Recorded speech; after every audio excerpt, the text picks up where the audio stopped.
Bonjour, je suis Florian, je m'occupe du développement durable pour Picture. Donc je vais vous présenter rapidement la marque et ensuite on va parler politique RSE et notre mission, notre engagement social et environnemental. Picture rapidement, donc marque française, créée en 2008 par trois amis d'enfance, Julien, Jérémy, Vincent, originaires de Clermont-Ferrand et passionnés de skate et de snowboard. Donc ils ont décidé d'allier travail et passion en créant cette marque et en mettant tout de suite en place des fortes valeurs autour du développement durable et de l'aspect éthique de production.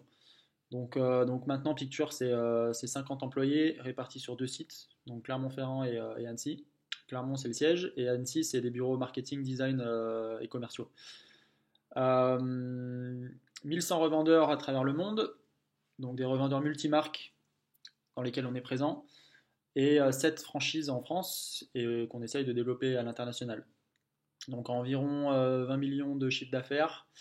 Et, euh, et forcément, ce qu'on fait, le plus important, c'est on fabrique des vêtements pour le ski, le snowboard, le surf. Et pour un lifestyle qui est connecté avec ces sports, donc des vêtements à partir de matières responsables, biologiques, recyclées ou biosourcées. Donc on va y revenir un peu après. Donc voilà pour un petit topo de la marque. Maintenant, qu'est-ce que représente la RSE pour vous? Donc responsabilité sociétale des entreprises. Si on prend l'exemple de l'industrie textile dans laquelle on est, au vu des problématiques environnementales et des problématiques sociales, une entreprise qui n'aurait pas de vision RSE, c'est en gros elle n'a pas de vision à long terme, elle n'a qu'une vision court-termiste des choses et une vision de croissance telle qu'elle se fait depuis tant d'années. Donc nous c'est une valeur qui est ancrée dans la marque depuis le début. Et c'est une valeur qui nous permet d'avancer sur des gros sujets développement durable et sur des sujets sociaux et sur des sujets éthiques. Comment est-elle intégrée dans votre entreprise? Donc c'est pas qu'elle est intégrée, c'est une valeur fondatrice de la marque. Donc on la retrouve en fait partout.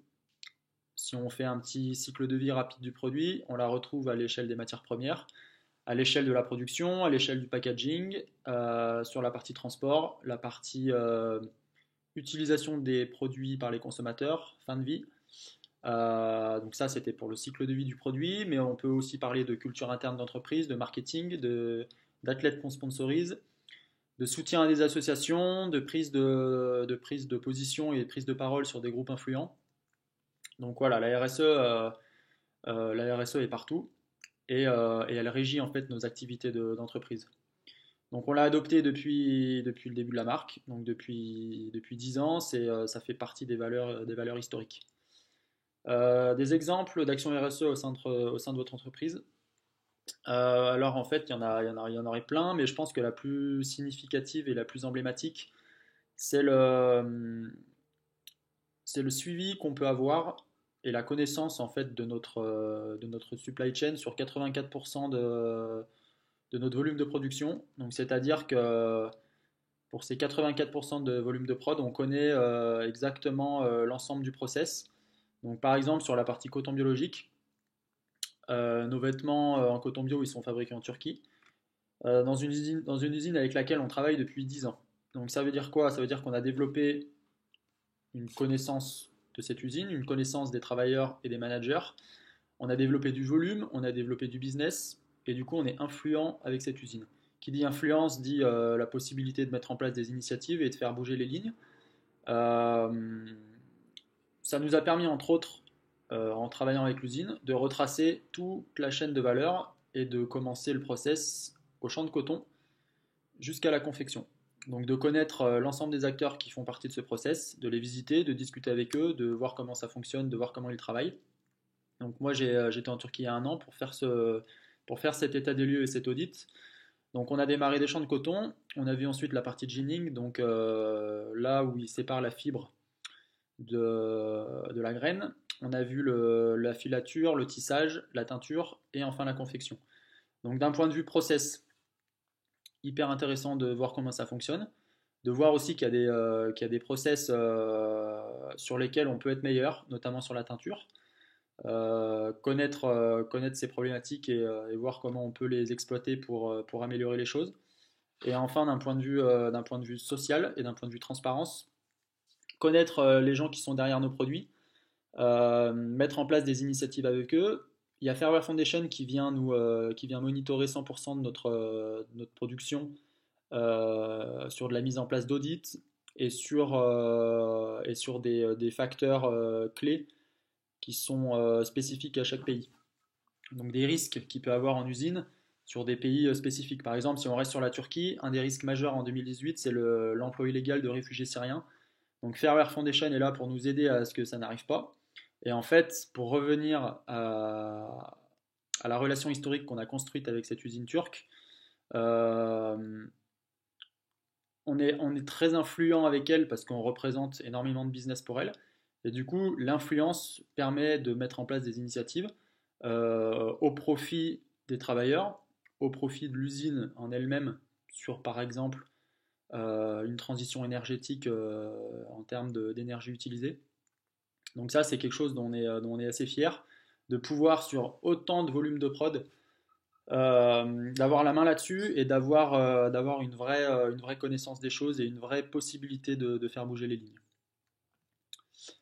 Pour quelles raisons est-ce qu'on a une politique RSE? C'est un valeur de marque, valeur historique de marque, donc c'est un choix depuis le départ.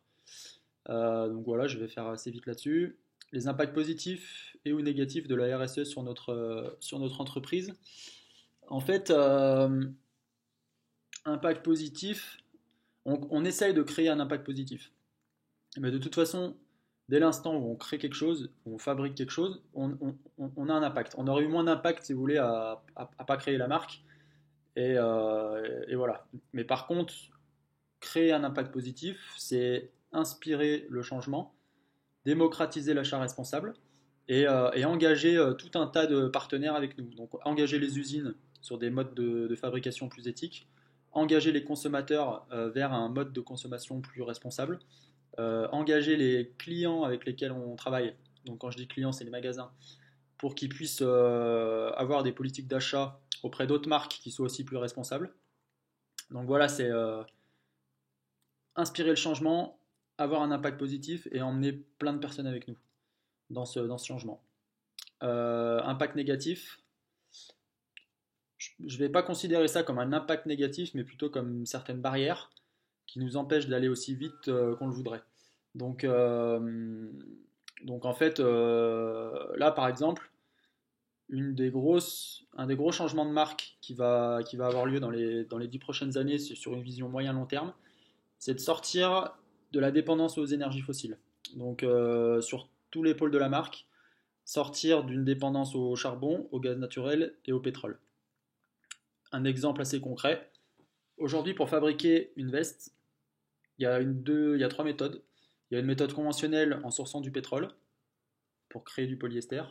Il y a une méthode qu'on utilise nous depuis 10 ans qui est de recycler de la bouteille plastique pour refaire du fil et ensuite du tissu recyclé.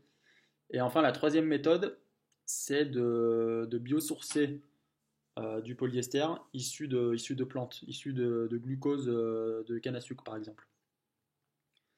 Donc cette troisième méthode, actuellement, c'est quelque chose c'est des filières qui sont en train de se créer mais qui n'existent pas. Et donc là, on est sur une barrière. On est sur une barrière technologique qui fait que notre modèle reste basé, par exemple, sur l'utilisation de bouteilles plastiques, qui est finalement un déchet issu du pétrole. Donc c'est une solution dont on ne va pas pouvoir se satisfaire à moyen terme.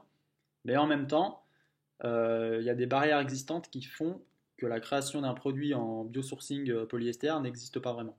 Donc ça, ouais, on peut le considérer comme un impact négatif dans le sens où c'est une barrière, c'est des filières ou c'est des process qui n'existent pas encore. Action RSE innovante au sein de notre entreprise. Euh, Ce dont je parlais tout à l'heure sur la partie transparence, on peut le considérer comme quelque chose d'innovant, en fait, d'être autant transparent et de pouvoir avoir une expertise sur ces grosses supply chains, sur autant de volume de notre production. Et après, à mon avis, l'engagement qu'on va avoir dans les 10-20 prochaines années sur cette sortie des énergies fossiles, elle va nous permettre d'innover sur plein de points. Parce qu'il y a plein de facteurs bloquants qui existent actuellement sur la partie transport, sur la partie packaging. Et du coup, de se mettre des gros challenges et des gros objectifs pour s'éloigner des méthodes conventionnelles qui existent depuis le début, ça va nous permettre d'innover en fait sur cette partie-là. Et enfin, des entreprises qui nous inspirent en termes de RSE. Euh, Patagonia, forcément, incontournable, et ils ont été les premiers à être aussi influents là-dessus et aussi présents. Pas tant sur l'aspect produit, mais davantage sur des grosses prises de position politiques, sur des prises de position pour sauvegarder des territoires, par exemple. Et enfin, les marques scandinaves, les marques allemandes, qui sont aussi très pointues. Elles, plus d'un point de vue produit pour le coup. Et par exemple, qui sont assez avant-gardistes sur des process de fabrication auxquels on pense pas souvent, auxquels, par exemple, sur la teinture, sur les traitements d'éperlants. Donc, pour faire ultra rapide, même si je m'éloigne un peu, c'est tant pis.